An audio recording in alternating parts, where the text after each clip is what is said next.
I pozdrav svima, danas ću vam predstaviti po meni najbolji balkanski sajt za gledanje online filmova sa prevodima na naše jezike. Pa hajde da počnemo. Koji je to sajt? Naravno, odete prvo na Google i kucate Filmovita. I idete ovo. Filmovita, gledaj online filmove. Naravno, danas neću ostavljati vam link ovog sajta u opciji jer jednostavno nije vam teško otići na Google i pisati Filmovita, jeli? A i vi ako ćete gledati filmova nećete svaki put ići na moj klip da bi uzeli link, jel tako? Tako. Prvo što ovdje imamo na ovom sajtu kad dođemo je neki najnoviji filmovi koji se objavljaju na ovom sajtu. Na primjer izaberemo neki film, to je evo ovaj, ajmo reći.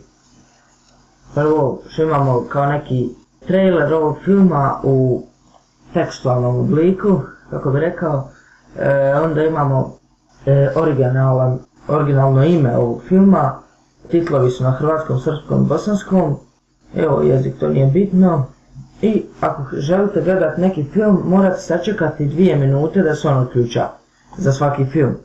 Ali da vi ne bi morali čekati svaki put, jednostavno lajkajte njihovu Facebook stranicu, to je Facebook stranicu Filmovita. I jednostavno dođete ovdje, prijavite se, koja je vaša lozinka i mail, prijavite se i lajkate njihovu stranicu. I nećete morati svaki put čekati 2 minute da se uključa film, što je jako dobro.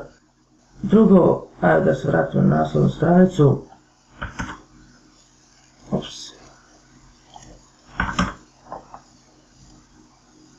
Znači kad dođete ovdje, imate pretraga filmova, ovdje imate raspoređene filmove po žanrovima, znači akcijski, animirani, komedije, dokumentarci, drame, horori.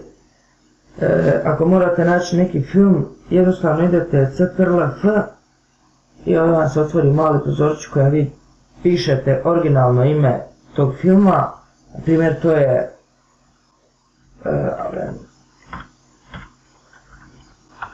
The Avengers ili Spider-Man ili kako se god zove taj film. Jednostavno nađete ga, evo vam reći ovaj, i kao što sam rekao, lajkujete ili čekate 2 minute, sve je isto. Treća stvar, na ovom sajtu imate kategorije, znači isto po žanrovima, odaberete neki žanr, idete na taj film i to je to. Također na ovom sajtu možete gledati serije, što ja iskreno nisam probao, ali imamo tu neke serije strane. Primjer sad imamo sezone 4, imamo tu po epizodama i tako dalje. Vratimo se mi na Filmovitu i ovdje imamo upute. To vama neće trebati jer sam vam ja već sve objasnio.